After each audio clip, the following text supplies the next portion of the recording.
sekilas biografi daripada guru kita bersama Abuya Al-Habib Hasan bin Ahmad bin Husain Baharun, yang mana sebagaimana dikatakan oleh Al-Habib Umar bin Hafid di depan para santri ketika beliau berziarah Karachi 2 tahun setelah wafatnya Abuya Al-Alim Al-Allamah Al-Habib Hasan bin Ahmad Baharun. Beliau katakan Ustadz Hasan adalah orang yang pertama membuka kembali hubungan antara Yaman dan Indonesia setelah terputus puluhan tahun lamanya, dan beliau adalah orang yang memulai mengirimkan santrinya belajar di Yaman, sehingga semua pahala orang-orang yang belajar di Yaman akan kembali kepada beliau, Al-Alimul Allamah Ad-Da'i ilallah Al-Habib Hasan Ibn Al-Habib Ahmad bin Husain bin Tahir Baharun.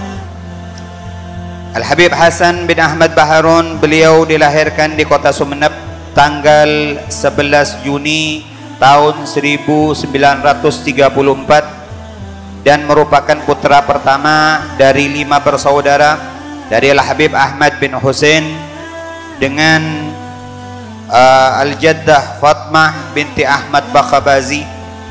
Adapun silsilah dahabiyah beliau adalah Al-Habib Hasan bin Ahmad bin Husain bin Tahir bin Umar Baharun.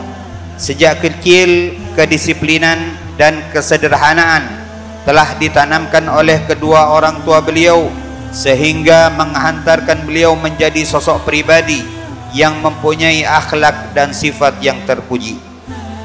Pendidikan agama selain diperoleh daripada kedua orang tua beliau, juga beliau dapatkan dari Madrasah Makarimul Akhlak Sumeneb dan juga dari kakek beliau yang saat itu dikenal merupakan ulama besar dan disegani di kota Sumeneb, yaitu Al-Ustadz Al-Jad Ahmad bin Muhammad Bakhabazi.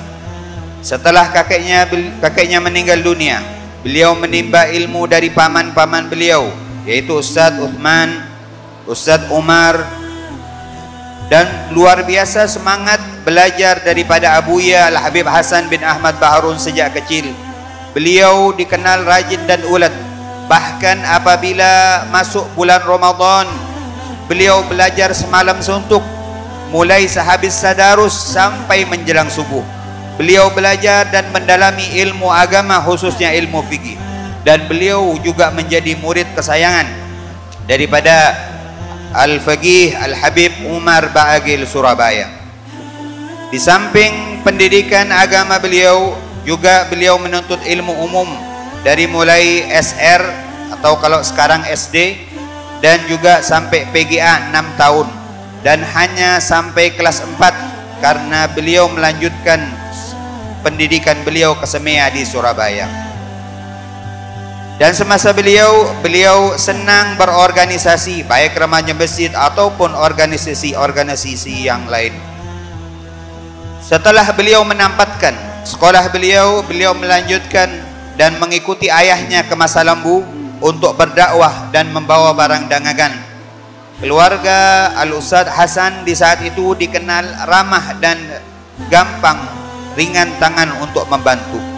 Apabila ada orang yang tidak mampu untuk membayar hutangnya, maka disuruh membayar semampunya, bahkan terkadang dibebaskan. Sifat-sifat inilah yang diwarisi beliau, yang dikenal apabila berdagang tidak pernah membawa untung karena selalu membebaskan kepada orang-orang yang tidak mampu membayarnya. Pada waktu beliau keliling, beliau menjajakan barang dagangan beliau suka membantu dan menyelesaikan permasalahan dan konflik yang terjadi di masyarakat, serta senantiasa berusaha mendamaikan orang-orang dan tokoh-tokoh masyarakat yang bermusuhan.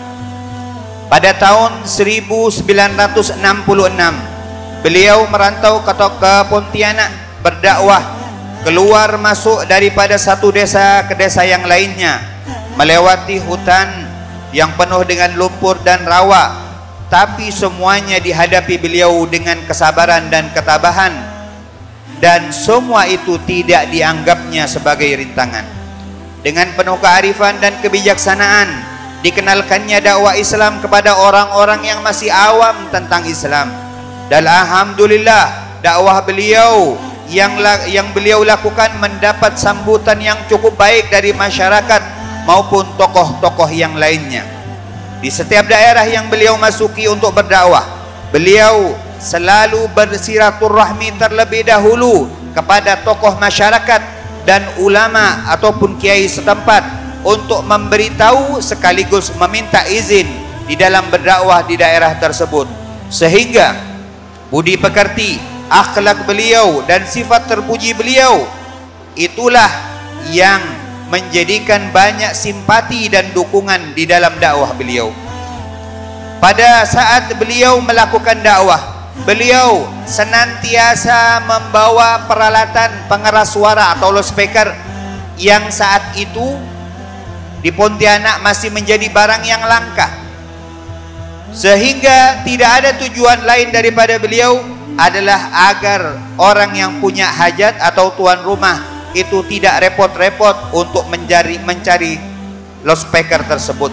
Bahkan beliau tidak lupa untuk membawa satir, membawa tabir yang tidak ada lain tujuannya adalah untuk menghindarkan ikhtilat, percampuran antara laki-laki dan perempuan, dan perbuatan maksiat tersebut dan perbuatan maksiat yang lainnya yang akan menjadikan jalan terhalangnya dan masuknya hidayah Allah Subhanahu wa ta'ala.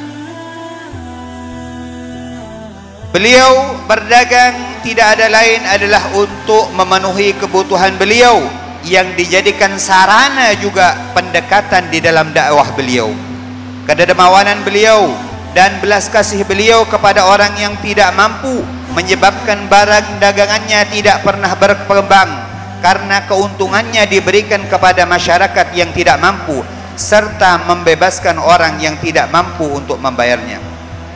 Selain itu, beliau juga dikenal mempunyai keahlian untuk memotret dan mencuci cetak film yang beliau gunakan. Hal tersebut tidak ada lain adalah merupakan daya tarik untuk mengumpulkan massa. Setelah mereka berkumpul, maka beliau menggunakan kesempatan tersebut untuk mengajarkan dan berdakwah kepada mereka dan mengenalkan mereka kepada Allah dan Rasulnya sallallahu alaihi wasallam.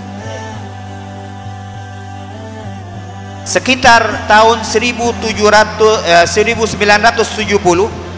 atas permintaan dan perintah daripada ibunda beliau untuk kembali ke kota Madura, maka beliau kembali ke Madura dan diperintahkan oleh ibunya untuk berdakwah di Madura atau di Jawa saja. Maka beliau taati dan beliau ikuti yang menjadi perintah daripada ibu beliau. Tapi walaupun seperti itu, kegigihan beliau di dalam berdakwah masih luar biasa, sehingga tetap di dalam 2 tahun tersebut terkadang beliau masih berdakwah ke Pontianak walaupun beliau di saat itu sudah menetap di Jawa Timur. Dan pada tahun 1972 beliau mengajar di Pondok Pesantren Gondang Legi Malang untuk mengembangkan bahasa Arab, sehingga Pondok Pesantren Gondang Legi pada saat itu terkenal maju dengan bahasa Arabnya. Pada tahun 1981 beliau bertempat di Bangil, maka beliau memulai membangun atau mengumpulkan santri, sehingga beliau mengajar di situ, mengajar anak-anak santri di rumah kontrakan beliau, di mana beliau mengajar dengan penuh ketelatenan dan penuh kesabaran. Beliau mendidik dan mengasuh santrinya, sehingga beliau mendapatkan kepercayaan dari masyarakat yang luar biasa. Dalam waktu singkat, jumlah santri beliau itu berkembang pesat, sehingga pada tahun 1983 pondok pesantren itu menerima santri 16 orang yang masih bertempat di Bangil di rumah kontrakan beliau. Bahkan pada tahun 1984 lokal pemondokan di saat itu menempati 13 rumah kontrakan yang ada di Bangil. Maka atas petunjuk daripada musyrif Ma'had Darul Lughah Abuya Sayyid Muhammad bin Alwi Al-Maliki, pada tahun 1985 pondok pesantren Darul Lughah wa Dakwah dipindah ke desa Raci. Kesuksesan Ustaz Hasan Baharun di dalam berdakwah dan membangun pondok pesantren Darul Lughah tidak lepas daripada peran serta seorang wanita salihah yang sudah terdidik dan terlatih di dalam kegigihan dan ketegaran di dalam menghadapi kehidupan, yaitu Syarifah Al-Mukarramah Al-Ustadzah Khadijah binta Muhammad Al-Hindwan, yang kita doakan semoga beliau dipanjangkan umur oleh Allah Subhanahu wa taala, diberikan kesehatan dan diberikan keteguhan di dalam melanjutkan perjuangan daripada pondok pesantren ini. Pada tanggal 23 Mei 1999 bertepatan dengan tanggal 8 Safar 1420 Hijriah, Abuya Al-Habib Hasan bin Ahmad bin Husain bin Tahir Bahalun beliau berpulang ke rahmat Allah. Kemudian estafet kepemimpinan di saat ini dilanjutkan oleh putra beliau, guru kita bersama, yang kita doakan semoga Abuya Al-Habib Ali Zainal Abidin bin Hasan Baharun Allah berikan kekuatan dan kemudahan di dalam melanjutkan estafet tersebut, dan Allah berikan keberkahan di dalam hartanya, di dalam keluarganya, di dalam ilmunya, dan sehingga juga kita mendapatkan keberkahan daripada beliau. Demikian biografi singkat yang bisa saya sampaikan tentang Abuya Habib Hasan bin Ahmad Baharun. Semoga dengan apa yang kita dengarkan menjadi pelajaran untuk kita bisa jadikan pelajaran di dalam kita melanjutkan dakwah Nabi kita Muhammad sallallahu alaihi wasallam. Adam aku lakum wal afu minkum. Wassalamualaikum warahmatullahi wabarakatuh.